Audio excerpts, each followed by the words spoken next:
It's been 8 years. It's been a long time since I reviewed, and welcome back to my channel. Thank you to my 2,000 subscribers for your patience, and I'd like to do this much more regularly going forward. And I'd like to restart with Barrel from MiN, New York. It was released in 2014, and it's classified as an Oriental Woody, although I would say you could also call it an Oriental Spicy.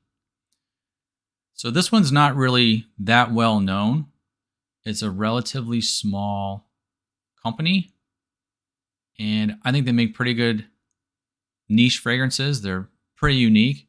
This one's a little more standard, and it reminds me of a few fragrances that are pretty popular in the fragrance community, and I think this one would be a great alternative to a couple of them that are more expensive. So it starts out boozy and a little bitter. So if you could imagine a rum drink, like a rum and coke, but it has green bitters in it. That's pretty close to how it starts. So that rum piece of this is a combination of myrrh and a dark, spicy fluid note. So it's bitter from absinthe, which is also an alcohol type of note. And it's bright from pink pepper. It's not an explosive opening. It's not really bright. It's not citrusy like you would imagine from your typical fragrance. And it really starts out with a thud. Like you can tell that this is a pretty base note heavy fragrance.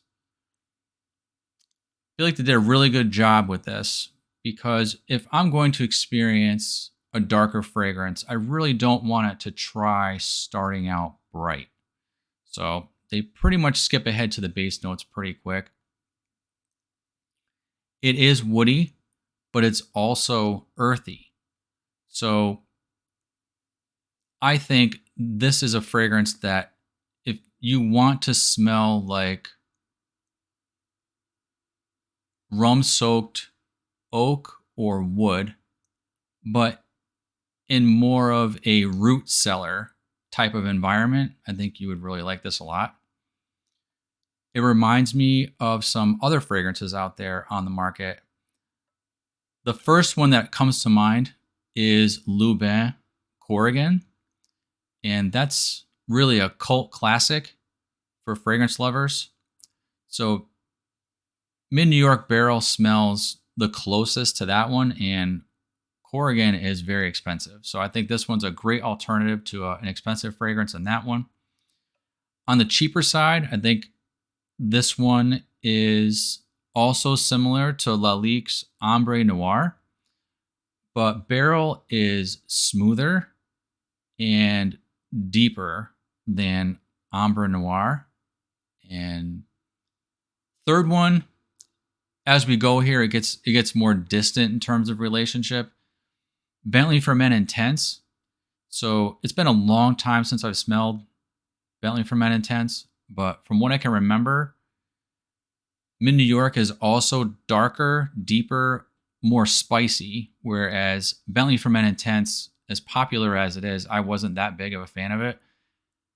That was a more boozy spicy, and to me, more shrill, and it had a plastic sandwich bag note that I did not like in it, but it also was very heavy in the rum. So I would say that one's even more distantly related. And then even more distantly related, I would say, is Dior's Eau Sauvage Parfum. And that one is a dark vetiver myrrh sparkling bergamot. So that one's even more distant, but has a reasonable relationship to Barrel, in my opinion. So I think if you're looking for a special niche fragrance that isn't too expensive, that scratches the rum itch, and you're also a fan of earthy and wood tones, do yourself a favor and get a sample of MiN New York barrel. So thanks for watching this review, and stay tuned for the next one.